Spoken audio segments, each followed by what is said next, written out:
Bu hikoyani qanday boshlashni ham bilmayman. O'sha tunning xotirasi meni ta'qib qilaveradi. U tun mening ham baxtim, ham baxtsizligim, ham hayotim, ham o'limim bo'lgan tun. Hammasi opamning to'yida boshlangan edi. Hovlimiz odam bilan liq to'la. Qudalar, qarindoshlar, qoni qo'shnilar har kim ozcha shod, ozcha xurram. Karnay-surnay ovozi, xonandalarning goh shoh, goh mungli ashulalari bir-biriga qorishib ketardi. Men esa bu shovqin-suron ichida go'yo bir ozim edim. Odamlar orasida yurar, kulimsirar, kim bilandir gaplashar edim-u, ammo xayolim butunlay boshqa yerda edi. Xayolim hovlimizning narigi burchagida o'z tengqurlari bilan suhbatlashib turgan ikki yigitda edi. Aziz va Mansur, mening xolavachchalarim, mening ikki yuragimni birdek larzaga solgan ikki yigit. Aziz, uning nigohlari olov edi. U bilan gaplashganimda so'zlarim ham, o'zim ham adashib qolardim. Uning yonida o'zimni ojiz, ayni paytda esa butun dunyoni zabt etishga qodirdek his qilardim. Uning kulgusi ham boshqacha edi, jarangdor, dadil. Mansur esa uning aksi edi. Uning ko'zlari chuqur, sokin, ammo ichida nimalar yashiringanini hech kim bilmasdi. U kamgap edi, ammo har bir so'zi oqdek edi. Ular ikkisi bir-birini to'ldirib turadigan ikki olam edi. Meni esa bu ikki olam birdek o'ziga tortardi.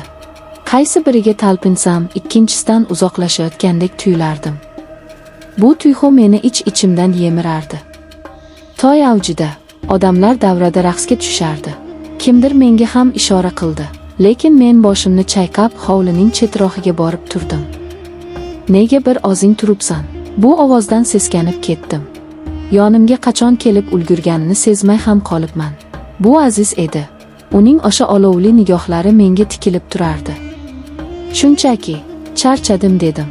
Aslida esa charchamagan edim, aksincha, butun vujudimda tushunarsiz bir quvvat josh urardi. Charchadim dema, dedi u ovozini biroz pasaytirib. Sendek qiz charchamaydi. Sen olovga o'xshaysan, yoqasan, kuydirasan, lekin hech qachon ochmaysan. Uning bu so'zlaridan yuzimga qon yugurdi. Nima deyishni bilmay qoldim. U esa tobora yaqinlashardi. Bilasanmi, men seni qanchadan beri kuzatib yurganimni, dedi u. Har safar ko'rganimda aqlimdan ozay deyman. Nega buncha go'zalsan? Uning qo'li yelkamga tegishi bilan butun tanamga tok urgandek bo'ldi. Qarshilik qilishga na kuchim, na xohishim bor edi. Aksincha, butun vujudim shu lahzani qanchalar kutganini anglab yetdim. Uning nigohlariga tik qaradim. Uning ko'zlarida o'zimning aksimni emas, balki olovni ko'rdim. Meni o'z domiga tortayotgan ulkan bir gulxanni. Shu payt orqadan kimdir keldi. Ikkimiz ham chochib tushdik. O'girilib qarasam, Mansur. U bizga qarab turardi. Uning yuzida na hayrat, na g'azab alomatlari bor edi. Bir muddat uchalamiz ham jim qoldik. Faqat uzoqdan kelayotgan musiqa ovozigina bu holatni buzib turardi. Men nima bo'lishini kutib dahshatga tushdim. Hozir janjal boshlanadi deb o'yladim. Hozir hamma narsa barbod bo'ladi. Ammo kutganimdek bo'lmadi. Endi men ikki olov orasida qolgandek edim. Men ketishim kerak dedim ovozim qaltirab. Mansurning qo'li bilagimdan tutdi. Shoshma, dedi u, biz sendan hech narsa so'ramaymiz. Faqat shu yerda bo'l. Bu so'zlarda qanday ma'no borligini tushunmadim, lekin qimirlay olmadim. Go'yo ikkala tomondan ikki qudratli magnit meni o'ziga tortib turgandek edi. Aziz qo'lini yelkamdan olmadi. Mansur esa bilagimni qo'yib yubormadi. Men ularning o'rtasida butun dunyodan uzilib qolgandek turardim. Ularning nigohlari bir-biri bilan to'qnashdi va men bu nigohlarda na raqobatni, na nafratni ko'rdim. Faqatgina men uchun menga bo'lgan tushunarsiz, ammo qudratli bir tuyg'uning aksini ko'rdim. Yuringlar, dedi Aziz bir payt o'rnidan turib. Bu yerda shovqin. U qo'limdan tutib meni yetakladi. Rustam ham bizga ergashdi. Qayoqqa ketayotganimizni so'ramadim. So'rashga hojat yo'q edi. Men shunchaki ularga ergashdim. Biz hovlining eng chekkasidagi eski omborxonaga kirdik. Bu yerga odatda hech kim kirmasdi. Ichkarida eski-tuski narsalar, qoplar taxlab qo'yilgandi. Havoda chang va quruq yog'och hidi kelib turardi. Aziz eshikni ichkaridan yopdi. Ichkariga derazadan tushayotgan yulduzlar nuri xira-shira yorug'lik berib turardi.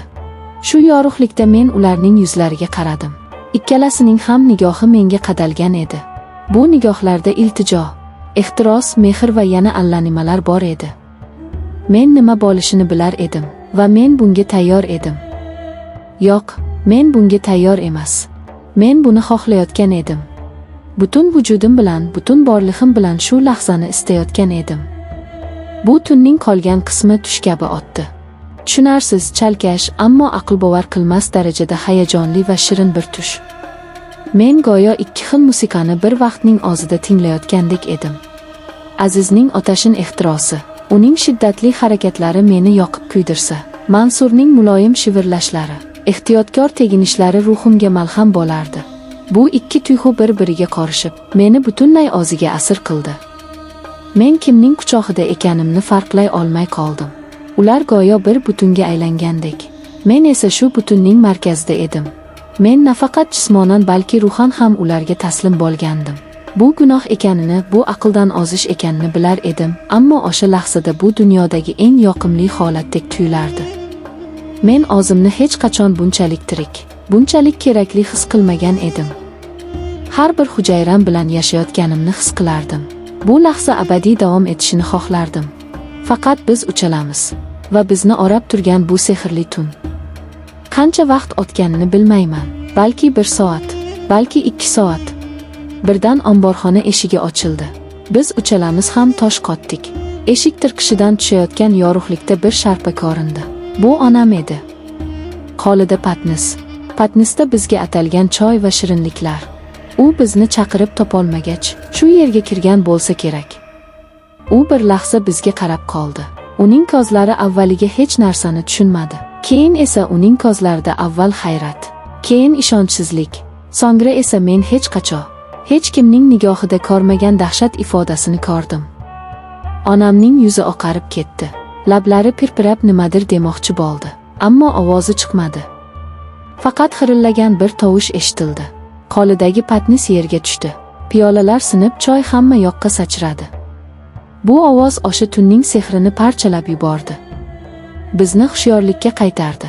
Biz qanday dahshatli ish qilib qo'yganimizni endi anglab yetgandik. Ammo eng dahshatlisi hali oldinda edi. Onam bizga qaraganicha bir qadam orqaga tisarilmoqchi bo'ldi, ammo oyoqlari o'ziga bo'ysunmadi. Uning ko'zlari katta-katta ochilib, bir nuqtaga tikilib qoldi. U qo'llari bilan ko'ksini ushladi. Yuzi ko'kara boshladi. U og'zini ochib nafas olmoqchi bo'ldi. Lekin havo yetishmayotgandek boqilardi. Va keyin u sekin-asta, jonsiz bir qohirchoqdek orqaga quladi. Uning boshi yerga gurs etib urildi. Men qotib qolgandim. Nima bo'layotganini idrok eta olmasdim. Aziz birinchi bo'lib o'ziga keldi. "Xolajon!" deya baqirib yubordi va onamning yoniga otildi. Mansur ham yugurdi. Men esa joyimdan qimirlay olmadim. Go'yo tanam muzlab, oyoqlarim yerga yopishib qolgandek edi. Faqat onamning yerda harakatsiz yotgan tanasiga, uning ochiq qolgan va dahshat ifodasi qotib qolgan ko'zlariga tikilib turardim. Hovlidagi musiqa hamon yangrardi. Odamlar hamon o'ynab kulardi. Bir necha daqiqa oldingi baxt, ehtiros, shirin hayajonlar o'rnini sovuq bir dahshat egalladi. Men o'sha tun nafaqat o'z nomusimni, balki undan ham azizroq narsani, onamni boshiga yetgandim.